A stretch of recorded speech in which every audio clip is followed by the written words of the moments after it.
Hello everybody, thank you so much for joining me today. This is the final video in the series that I did about how to learn tarot.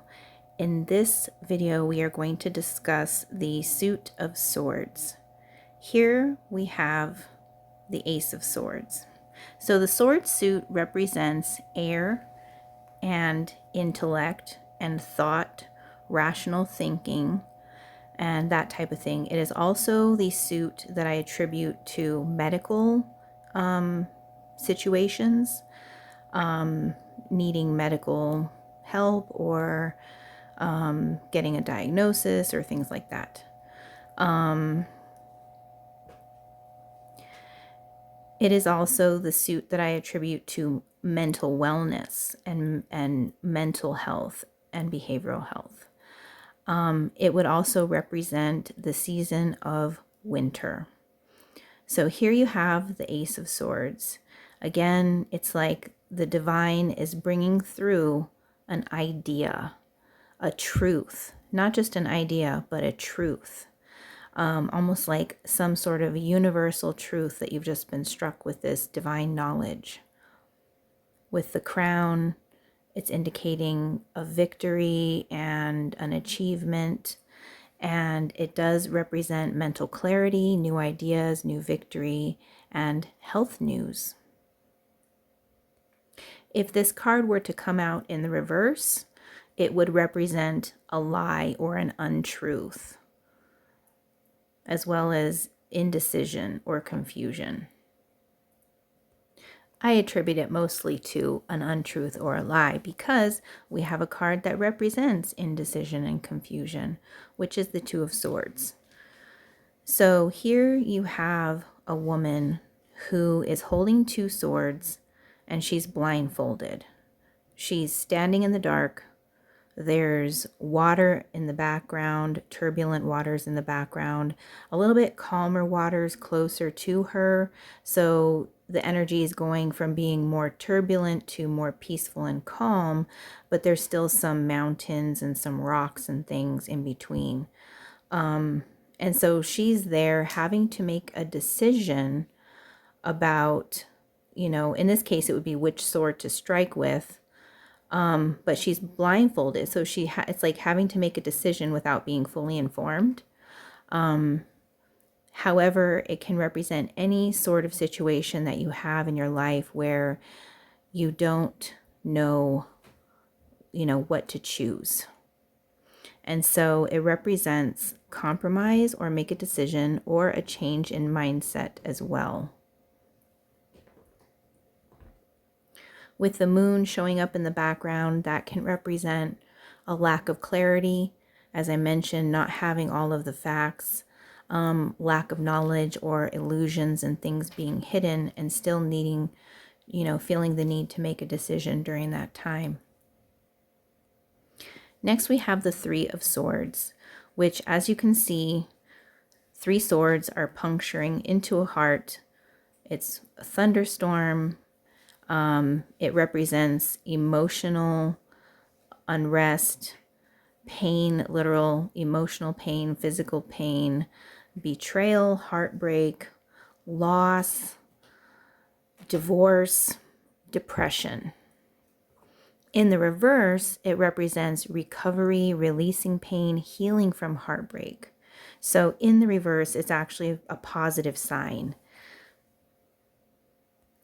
To me, as a reader, this card also represents getting into an argument where the words just break your heart, where the words you hear just break your heart. And the reason is because the next card, the Four of Swords, represents healing after a battle, recovering, resting after injury. And so, as you can see here, the soldier his swords are laying down. There are some swords pointing at him still, three swords pointing towards him.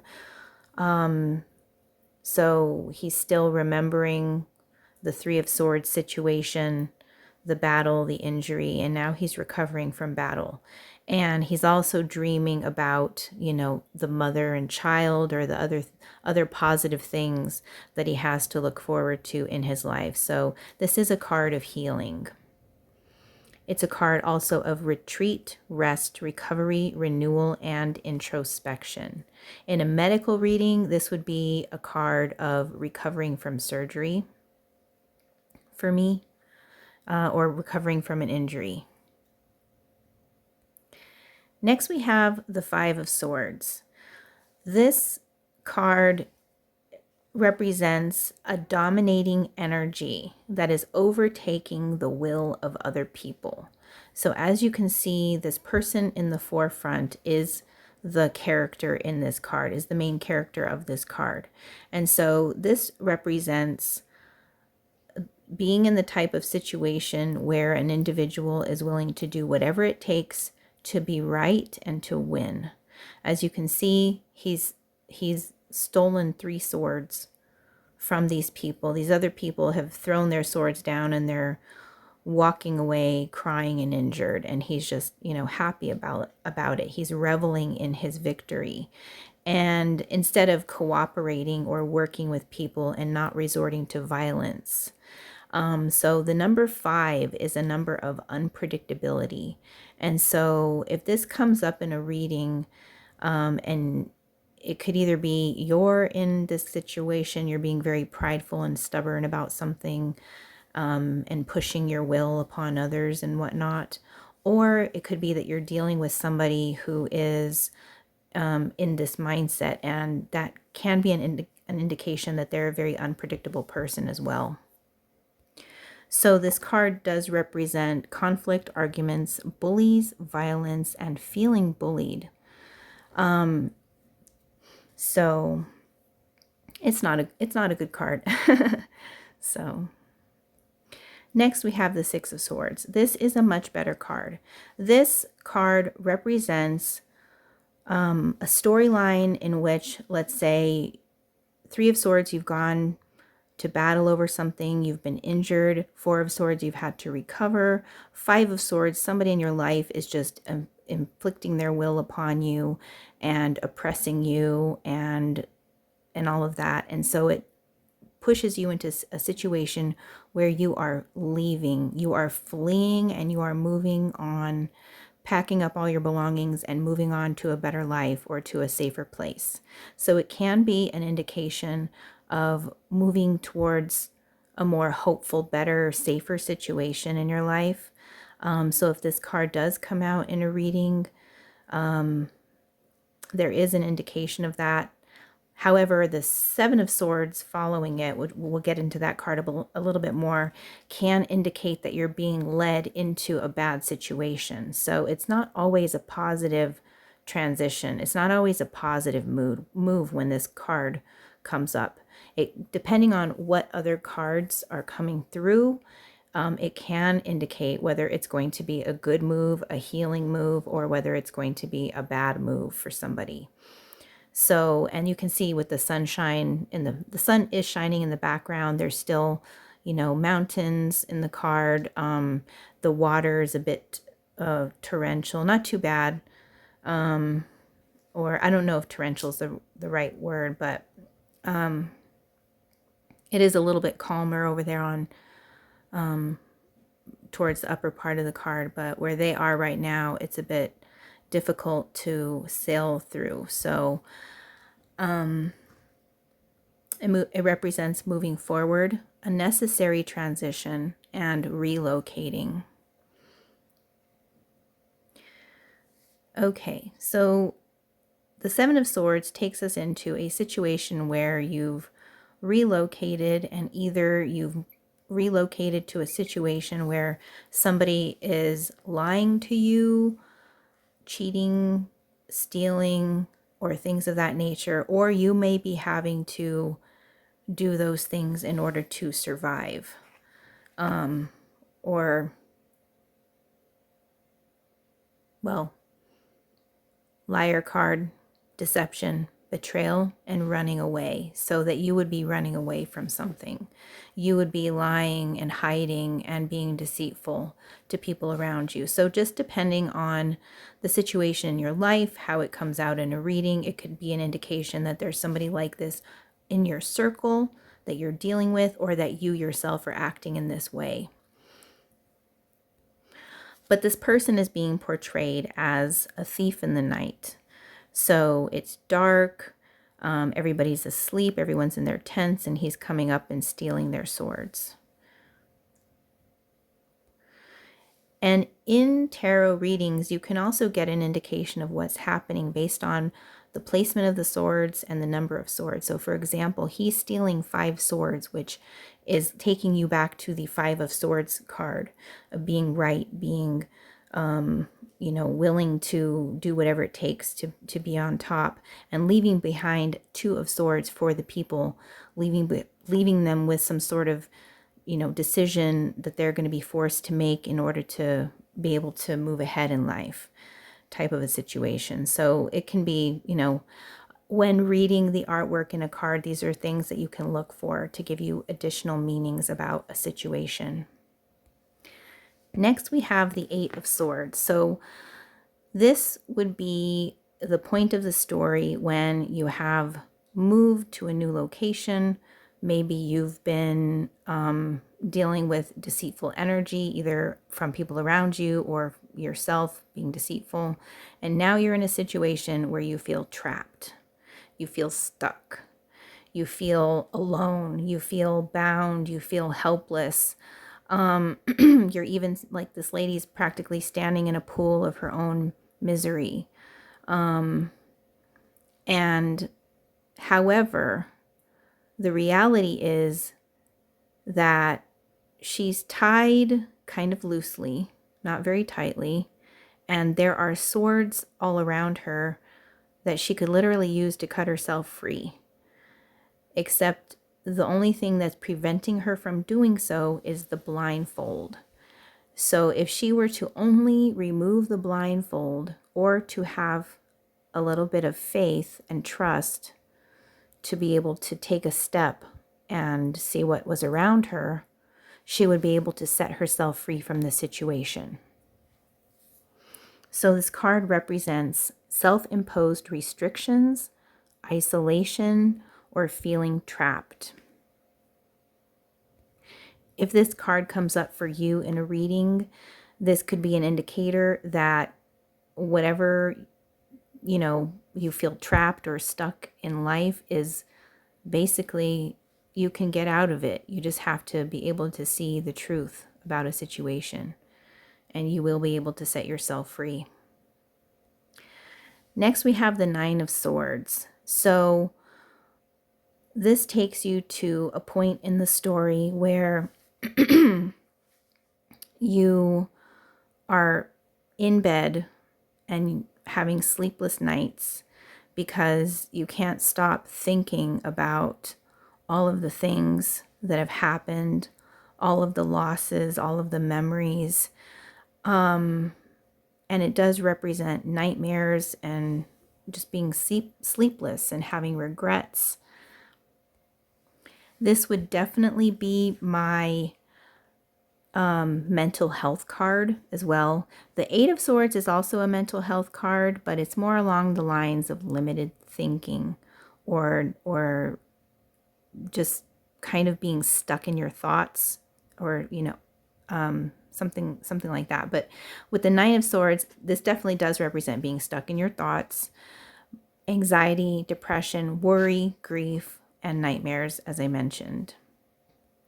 But the point in the story is that whatever has happened throughout this entire course of events, the battle, the recovery, the difficult people, the transitions, the moving, the deceitful energies, the feeling trapped, and just all the stuff has led up to this moment where you're just having a breakdown, or what some people would call the dark night of the soul, which is where you just emotionally have a break, and you have many revelations as well. And so this would also be that type of a card where, so if this comes up for you, you're going through it and it's okay to talk to somebody about that if you need to. If you're in the United States, there's a number you can call or text. It's 988. You can call 988 or text 988 24/7.